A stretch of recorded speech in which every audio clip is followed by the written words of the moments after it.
Équipe construction de la société du demain, présentation du système de la société du futur.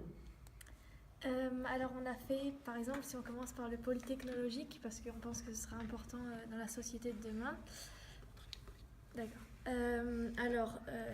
Il y a plusieurs choses dans le pôle technologique. Les ordinateurs, qui seront quand même omniprésents dans la société de demain.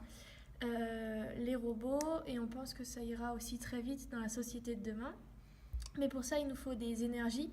Donc soit des nouvelles énergies qu'on a ici, mais qui sont encore à inventer, ou aussi on aura encore besoin des énergies qu'on utilise aujourd'hui, dont le nucléaire. Ah, d'accord. Ensuite, dans cette société, on considère qu'il y a la solidarité va aussi être très importante. Alors, c'est ce qu'on a symbolisé ici là, par une brique rose. On a constitué une place centrale en fait dans notre système, où un endroit de dialogue où les gens pourraient se retrouver pour des moments de convivialité, boire un verre ensemble, échanger, faire du troc, ce genre de transactions. Et donc du coup, on a représenté ici, avec cette tour, le fait d'avoir des idées, la créativité, etc. Et si je continue un petit peu, on a fait une passerelle vers un emplacement vers la société des loisirs. Et notamment le fait que dans le futur, on a besoin de plus en plus de loisirs et qu'on aura toujours envie d'aller à la plage, d'avoir un transat pour s'allonger, une lampe à bronzer, etc. Cette société, elle a un double gouvernail. Elle a un gouvernail qui est tourné vers la technique.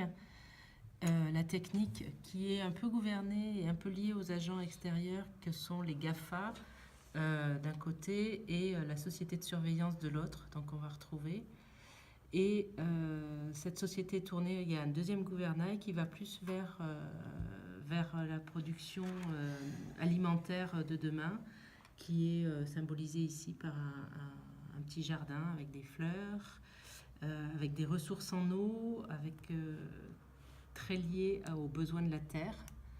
Et c'est les agents extérieurs qui interviennent. Il y a le réchauffement climatique qui intervient beaucoup, et puis la montée des eaux, qui est liée, elle-même liée aux GAFA, aux BRICS, aux pays émergents. Voilà. Je pense que tout est dit. Hein. Si on a oublié Alors, on a quelques agents. Un des éléments qu'on retrouvera partout, c'est les besoins de mobilité, que ce soit pour les loisirs, que ce soit pour la solidarité, pour les échanges, et ce qu'on n'a pas matérialisé, mais ce qui sera sous-tendu par les nouvelles technologies. Et il y a le symbole que tu avais mis. Ouais. Et il y a le symbole, alors en fait, voilà, il y a une passerelle. En fait, on a mis les nouvelles technologies un petit peu à l'écart. C'est-à-dire que, selon nous, c'est un moyen, justement, pour pouvoir échanger ensemble, pour pouvoir vivre notre société. Donc, il y a une passerelle, en fait, entre notre société et les nouvelles technologies qui sont à notre service. Et cette passerelle, en fait, est sous-tendue par ce qui est symbolisé ici, par l'histoire, c'est-à-dire le poids de l'histoire. C'est-à-dire que toute notre société doit être construite en tenant compte de l'histoire, de ce qui s'est passé auparavant.